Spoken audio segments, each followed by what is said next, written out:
NASA has been working on ways to gauge propellants in tanks for over 50 years in the microgravity environment. Now we're going to get to test it on this lunar lander, so that's very exciting. I'm Greg Zimmerly, the principal investigator for the radio frequency mass gauge payload. This instrument is a space-age fuel gauge. We're going to use it to measure the amount of cryogenic propellant in the Intuitive Machines Nova-C lander propellant tanks. These propellants are very cold. They're at about minus 300 degrees Fahrenheit, and they're liquid oxygen and liquid methane. This is a technology developed at NASA Glenn Research Center.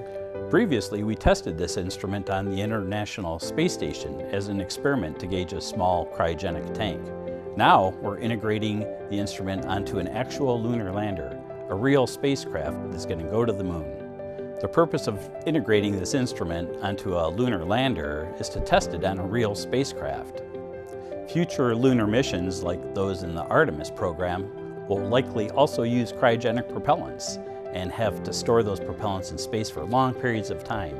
So having an instrument like this that can measure the propellant in the tanks in low gravity will help future lunar missions know how much fuel is in the tank at all times. It's exciting to be part of a U.S. mission that's going back to the moon. Commercial lunar payload services, NASA and American companies working together.